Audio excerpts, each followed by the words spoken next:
I would really appreciate it if you could go and just quickly like and subscribe the podcast on whatever you're listening to, whether this is YouTube, Spotify, Apple, and honestly, there are so many more, and I'm not going to bore you with naming them, but it really helps out the podcast. So if you could just go do that, if you're feeling generous, it means a lot. Thanks. Hey guys, welcome back to another episode of the 20 Survival Guide. This is your host, Emily Astley, and it has been a hot minute since we have spoken about careers and jobs on this podcast. And today I am not doing it alone. I have Leah, who is otherwise known as That Young Professional on Instagram and social media.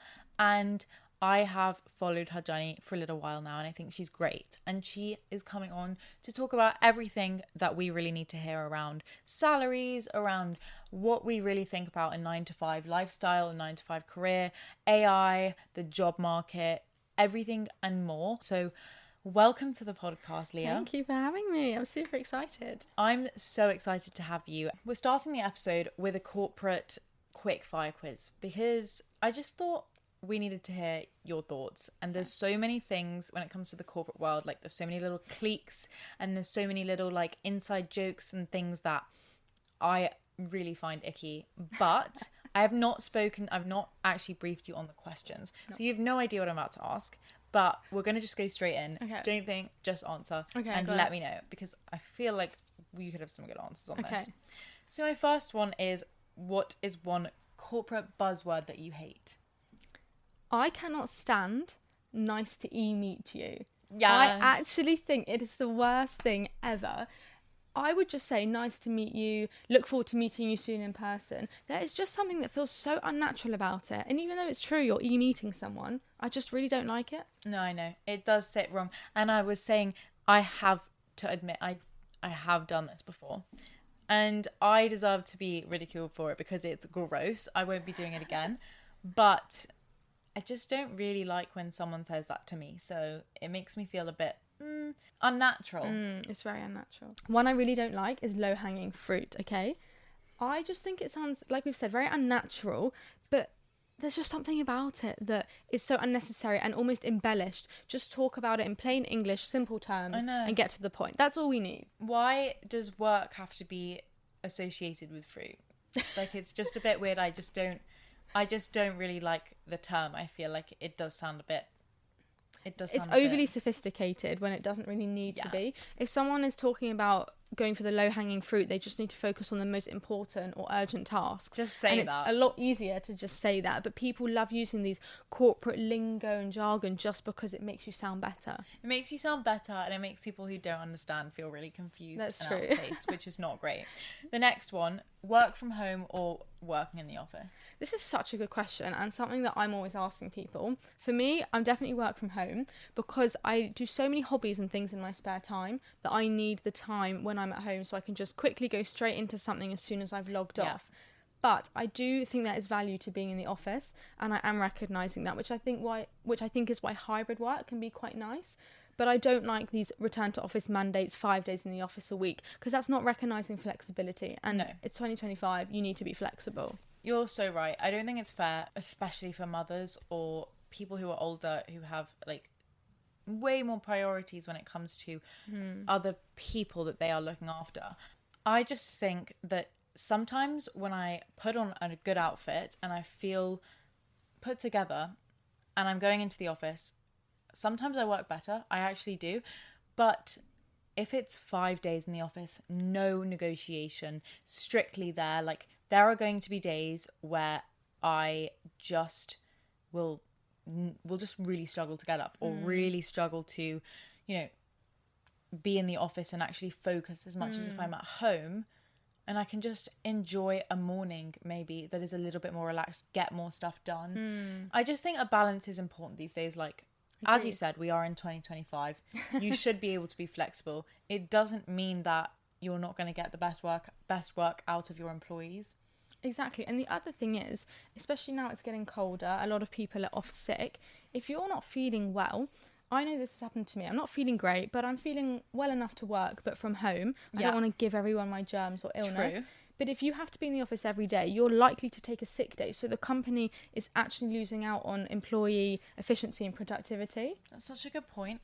I think also, if I am ill and it is 5 days a week, I would try my best to just come in anyways, even if I am slightly ill. Yeah. Which then means, okay, I could probably still work, but more in the comfort of my own home and do better work than just slog myself in and feel like I couldn't get anything done all day just to be showing appearance. Exactly. Sometimes you would, in that situation, you would definitely be more productive at home. Yeah, exactly. Okay, the worst email accident or typo you've made. I recently spelt someone's name wrong the first time I emailed them, and that was quite embarrassing. I never normally do that. I'm normally so thorough with checking things, but it happens to everyone. I think another one is definitely CCing in the wrong person or someone that shouldn't have seen an email. That's always a bit of a sticky one, but I think everyone goes through these mishaps. I've heard someone actually say tits instead of tips. That's quite bad. Which is really bad, and I think it was to the entire office for work drinks, after work drinks and snacks and tips on something, and it was like entire email chain. That's really embarrassing. And that's really hard. Yeah, you do have to be careful. You have to be careful. You have to read it over like 5 times. Post work drinks or paddle. Paddle 100%, but I'm very biased because I love playing sports and I don't really drink. It's paddle all the way. I'll still go to after work drinks, but I can't turn down a game of paddle. I agree. I think that especially if you're in a place where they have Thursday night drinks, that's great, but I'm a lightweight and I can't keep up as much, so I think I'd rather be in a place where I can play sport.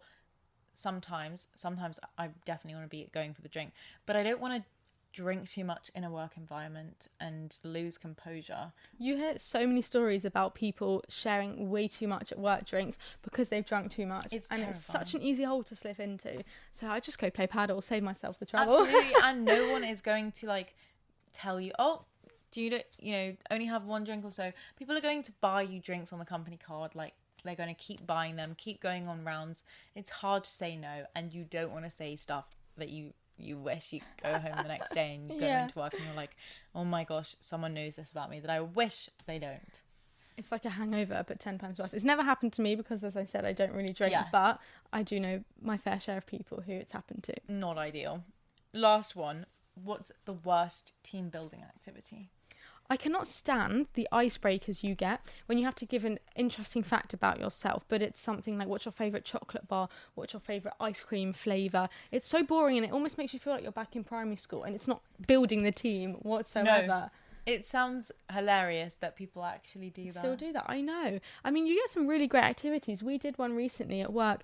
We all made top trumps. So you had to give yourself a certain score or rating based on different activities or skills. Really, really funny things like your ability to build a snowman or something like that. And it was a really great way to get to know people and unique, quirky facts about them, which I actually quite liked. It wasn't corny or cheesy the way some activities are. No, I love that. What was your score on to build a snowman? I think it was about 65 out of 100, which I'd say is, I'm quite modest with it. Some people really vouch for themselves. Yeah, you can tell people's character types when you play games. Exactly. I have so many more. That was really fun, but I feel like we should probably get into the episode topics. And one of the things that I wanted to start off with today is around 9-to-5s. Something I've seen recently and I wanted to bring up was how much hate 9-to-5s are getting on social media right now. So I don't know if it's just my page, but so many people are saying just in general that the 9-to-5 lifestyle, the 9-to-5 work setup is very,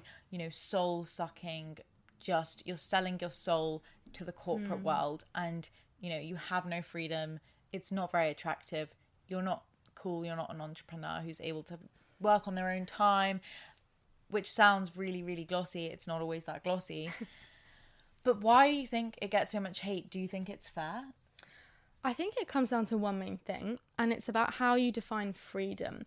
And this is the thing, there's a big narrative online with entrepreneurs and digital nomads, and they get a lot of freedom because they have location freedom, they can work where they want, and time freedom. They don't have to work 9-to-5, they can set their hours. So for them, they're quite free. But the problem with that is they probably can't switch off outside of those hours. And someone working a 9-to-5, you don't have time freedom or location freedom unless you work a remote job. Very jealous if you do. Yeah. But you can switch off, at the end of a workday or on a weekend, you can close your laptop. And I think the reason is because people view freedom differently, which is why there's this big narrative floating around on social media that makes people in a 9-to-5 feel like they're not feel like their life isn't as enjoyable as others. I vouch for that. I think I'd love to go, you know, I'm going to say Bali, like use Bali as an example for like the digital nomads. But I think as much freedom as that might sound, I would get really isolated. I'd feel quite lonely if I was the only one working out there on a laptop all day, every day of the week. I'd need some human interaction. Yeah, I think it's that's true. another upside of a 9 to 5. Yeah, which, definitely. you know, it depends. Maybe you do have other people out there if you are, you know, working as a digital nomad. The fact that you can have like a community at work, if it's a good place of work, I need to be around people. And that's another thing that I like about a 9 to 5. There are a lot of benefits to 9 to 5s that I think people quite easily discredit because of this work for yourself, be your own boss kind of narrative going around. You know, even things like paid time off or annual leave. Yeah. You know, the fact that you can go on holiday, not work, but still be earning your salary. I know it's not unlimited, obviously, but it's still a massive benefit because if you're working for yourself, you can't really get a proper break unless you hire people, but you're never really able to switch off. So in some ways, 9 to 5 does give you that freedom to switch off and kind of set clear boundaries between your work life and your personal life. Totally. I think that's so valuable as well to be able to have that. And like you were saying before, you can create a life out of your 9 to 5 that's not in your 9 to 5. So the time when you are off work, by doing things that are active and not just going home and doom scrolling, and then you feel like the only thing you've done all day is work. But if you keep yourself busy and you have these activities and you do fun things after work, you're also not just taking away your freedom. You've got a life that's outside of it, which is probably what's going to help you enjoy your job more or make you feel like you have more freedom. Definitely. And I think the main problem is, and this is why people discredit 9 to 5s, it's because a lot of people are quite miserable in their lives.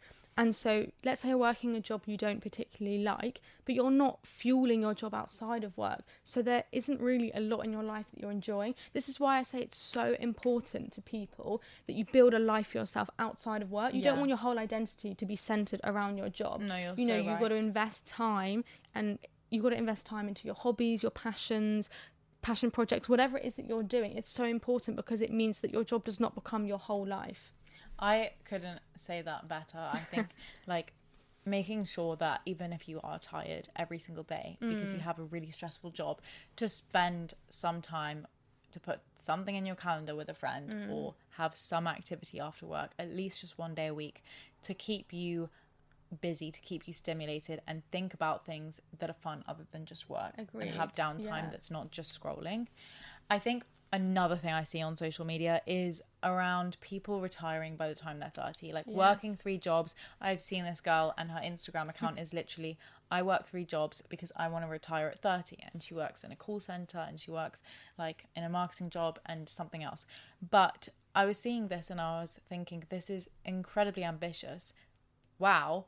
But I think the reasoning behind it is if you work a 9 to 5, you don't really have any freedom, complete freedom until you retire. And then once you retire, you're able to do all these things that you couldn't have done when you were in the 9 to 5. What would your thoughts be or your take be on working to retire at such an early age? Firstly, if you are working 3 jobs doing that, credits to you. That is amazing. Creds to keep Seriously, that's really good. So the FIRE movement, financial independence, retire early.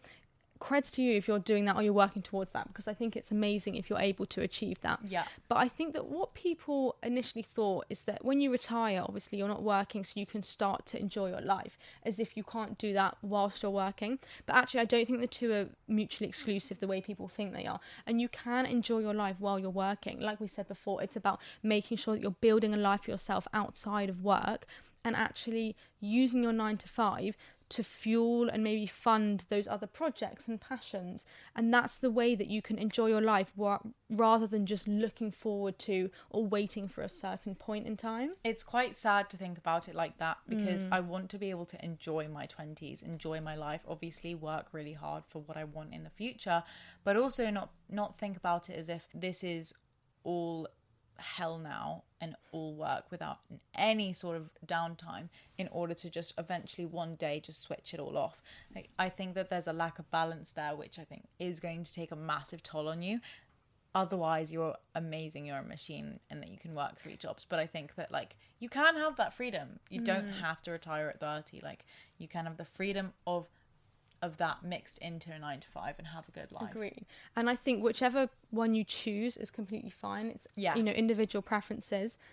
But if you're not aiming to retire early, I think it's really important that you build enjoyment into your life. And another thing is, these days also, there's this constant narrative that you have to monetize every hobby you have. Yeah. And I think it's actually so important to just do hobbies purely for the sake of enjoyment or pleasure.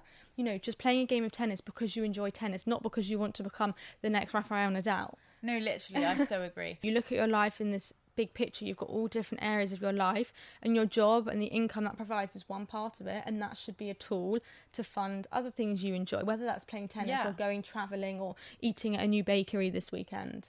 That's such a good point.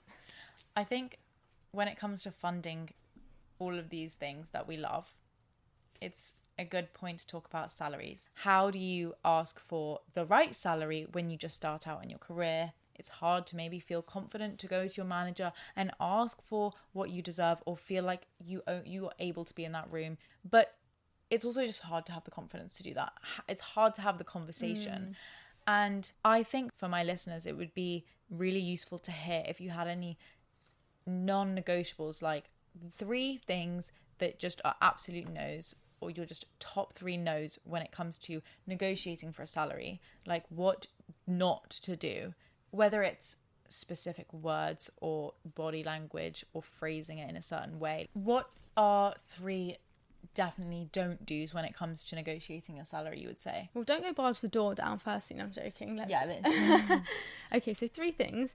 First thing I would definitely say is it's better to go asking for a range rather than asking for a number. So what I mean by this is, rather than going in saying, I would like to be paid 50,000 for this job rather than the 40,000 you're offering, instead it's so much better to go in and say, what is the range for the budget that you have for this role? Because let's say they say to you 40 to 60,000, but you go in only asking for 50, you might have been able to get more than 50 because that's in their budget, but you're selling yourself lower by only asking for a certain figure. So that's why I think it's important to ask for a range and put the ball in their court rather than you giving them a number. That's so powerful when you do that, because you could be costing yourself potentially an extra couple grand. Yeah, more even. Yeah, exactly. That's a really good point. The second thing I would say is it's all about your language. So you mentioned language. It's a really important one. So actually how do you construct this conversation, whether it's in person or via email, but making sure it's really collaborative. So not just, I want this because I can do X, Y, Z, but actually working together to find what we call a mutually beneficial solution. So the sort of thing you could say is, how can we work together to find something that works for both of us? Or, I'm really looking forward to working in this role and providing this for you. So it's about both of you. It's not just I want this, I want that, and being selfish, but you really have to show that you're working together with the company. And the final thing I would say is actually viewing your compensation as just part of the whole package. So your salary is one thing, but you've also got annual leave, bonuses, equity. Yeah. So if the company isn't willing to bump up your salary, you could ask them for a sign-on bonus, potentially equity if it's a startup, or even a few more days of pay time off. That's a good point. Never be afraid. Like, you never know what they could say. It could be way better than you think, and you'll never know unless you ask. Exactly. But it's about using all those 3 things to construct a really strong argument for yourself, and that will help you feel more confident. If you would advise someone who is early in their 20s, and back to the salary stuff, would you say to someone who's in a position of they're about to take a job, would you tell them to sacrifice the salary if it's not as good as they want, just to get their foot in the door? Or would you say the salary over trumps that? Such a good question. I think also because of today's job market, it's not as easy as saying don't take an offer if they're not paying as much as you want. I think this is what it comes down to, and you've probably heard the saying, you should be earning or learning, ideally both, and if it's neither, then don't work that job or leave. But in reality, it's not as black and white as that. So I think if you're not being paid as well, but you're learning a lot, maybe the company are funding a lot of your education or a qualification, then that's amazing, because that's really going to propel you in the future. And sometimes it's worth taking a slight salary cut, like you say, to get your foot in the door. I think the most important thing is actually thinking one step ahead. And this is something that a really senior mentor once taught me. You should always think one job ahead of your current job. So when you're starting your new job, think one job ahead of that. Where do you want to be next? And if the job you're going for is going to help you get there, because that allows you to see the bigger picture of your career and actually see, is this going to help me get to where I want? And if so, then great. Even if it's not as well paid, it's a stepping stone in your journey, which is just as important. So you kind of need to take a step back and look at the bigger picture. It's not so much, oh, I'm earning 40k and I want to earn 50. Okay, great, but it might really help you get to where you want to be. You also can look at your manager and be like, if that's where, or your person that's just a bit more senior than you, and see them if that is somewhere you want to be. If that's somewhere that looks attractive to you, then work towards that. Go and take the job, like especially if you're in a place where you can take the lower salary if you're at home, let's say. But especially at the job market as well, I think take the experience if it's not a crappy job that's you're not going to learn anything. But of course you always have to start at the bottom, and some people have a better attitude about that than others, but I think I'd agree with you on that point. It's true. And I think in today's job market, you need experience to get experience, unfortunately. And I think when you're starting out in your career, you might not be earning the salary you want, but it's about how you use your experience to propel yourself, because that's ultimately what will get you the bigger salaries. What would your advice be to people who need to get the confidence to be able to ask for what they deserve early on in their career? So it really just goes back to what we were talking about earlier. You need the confidence to walk in the door and be able to ask for what you want, if that's salary, if that's annual leave. But how do you actually do that? So it comes down to three main things. The first one, everyone has a market value, not to objectify ourselves, but you have to think of this as kind of like a career capital. So everyone has a market value depending on your skills, your experiences, and you can research this, like we said, on Glassdoor as a starting point. And obviously the more experience you get, the more your career capital will increase. So that's a good starting point you can use as confidence in order to know if you're being paid what you deserve. The second thing, especially if you're quite early on in your career, is actually reframing your skills and experiences as potential value. So yes, you may have not worked in banking before, but you may have got similar skills and experiences from university, from extracurriculars, volunteering. So it's all about how you frame it. And this is what I tell people all the time, is it's all transferable skills. So if you can frame it in a way that suggests potential value to your employer, it will increase your confidence and your career capital a lot more, because you can perform the role. You just need a bit of time to learn on the job. Yeah, exactly. And you also need an employer who's going to see that and give you the time to learn on the job, rather than so many people in the job market, I feel like, who will look at someone who maybe is starting out and they don't have the experience, but they can get it if they are entering their first job. I just think the job market is so tough, because when you are trying to get an entry-level role, people expect like 2 years of experience. And I've seen this on LinkedIn recently. People are saying, oh, graduate role, but you need to have 2 years of experience in X, or 1 year of experience in sales already, or something like that. And it's really tough to be able to think, how is this a grad role? But if you had to say what the biggest obstacles you think are at the moment for people in their 20s who are going and trying to enter the job market, who are applying for jobs at the moment, what do you think the main ones are, considering we're in an absolute disgusting state of the job market? Okay, I think there's a few, definitely a few, but we could probably boil it down to about three. The first one, like you say, is what's otherwise known as the experience paradox. So essentially, you need experience to get experience, and you need experience to get a job, right? So it's this vicious cycle of how the hell do I even start my career? And that can make it very difficult, because companies are expecting more and more of young people nowadays. So that's definitely the first one, like you say. I think the second one is competition or saturation in the job market. And what I mean by that, especially with AI, because it's so easy nowadays to mass apply to hundreds of jobs, you can use all these sorts of AI tools to send off 100 applications in one day. So there are so many applications for each role, so many candidates, that it's making it very difficult for people now. That's so true, because you can just slap in a cover letter in ChatGPT and ask for it, which I feel like really takes out the personal side of it and also the thought, and then you wouldn't really apply to as many jobs if you didn't have that quick tool. Even LinkedIn Easy Apply, you know, Yeah. it's so easy to apply to, but it means that there's just mass applications, and obviously a lot of people now, so having a degree such as a bachelor's degree doesn't really set you apart the way it used to. So actually now, in terms of really getting your name out there, it's actually harder to set yourself apart. And obviously you have things like the cost of living, so people really need to get a job to afford to be able to survive. So it's becoming even harder to get experience, because often the sort of work experience that you used to do, you know, it might be unpaid, and then it can be more difficult to propel yourself forward in the future. Absolutely. What would you say the hardest industries are to break into now at the moment? I think there's 4 main industries that come to mind. You're probably familiar with these, but you've obviously got things like big tech and startups, especially the non-engineering and non-technical roles, so product management, project management. Yeah. And there's also it's quite known that there's been a lot of layoffs in these industries recently because they're quite volatile, so that obviously makes it a lot harder to break into. And then secondly, you've got things like high finance, investment banking, just because the application process is so rigorous and demanding. You've also got law, big law, and then obviously consulting at your big firms like MBB. A lot of these industries have really rigorous and demanding application processes that are quite time consuming. And sometimes they also recruit from a very small or specific pool of universities or target schools. Yes.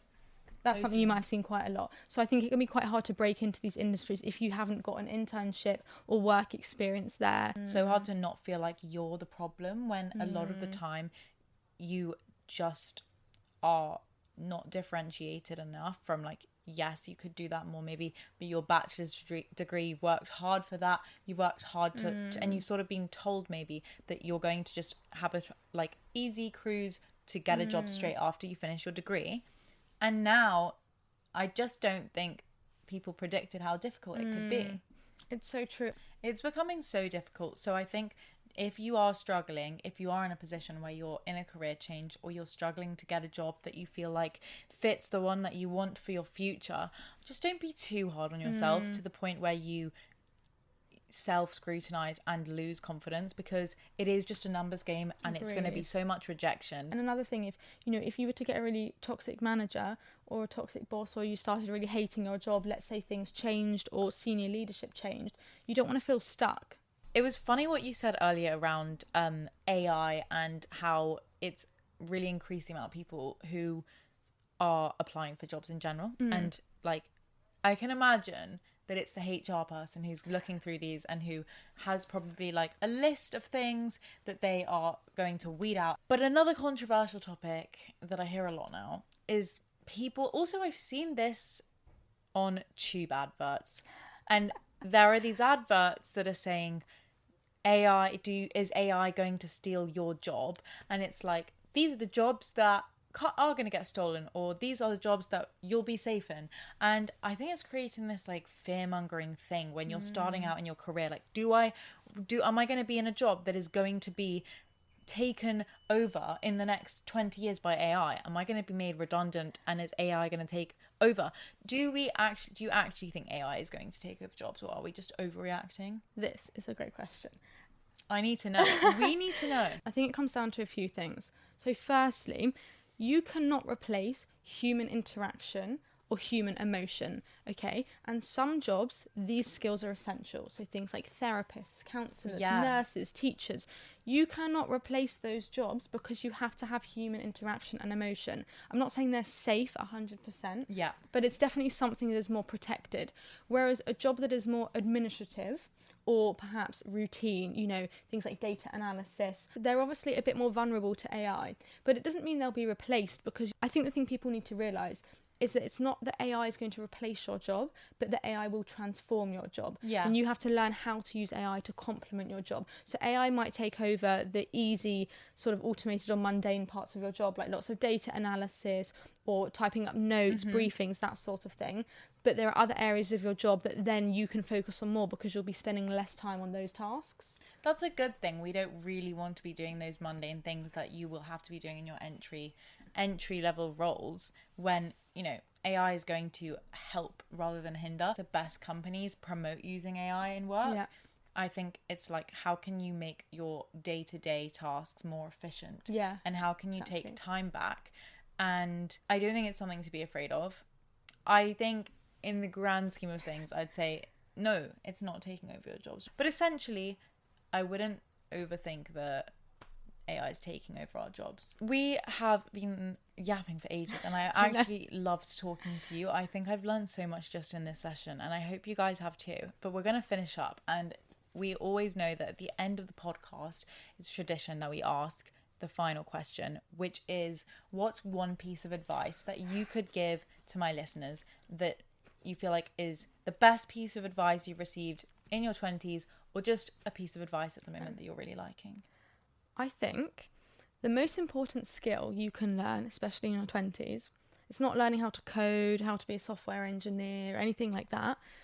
It's learning how to negotiate and ask for what you want. And the reason is, this has saved me so much money and got me to so many places in my life, all because I was willing and confident enough to ask. And I think half the battle with negotiating is actually just having the confidence and willingness to ask for what you want, because so many people miss out because they don't even ask. I had a senior mentor once told me about this really great book. It's called Never Split the Difference. You can have a look at it. It was written by a former FBI agent who did a lot of negotiating, and it talks all about different strategies you can use, but thinking about the other person's point of view is a big one.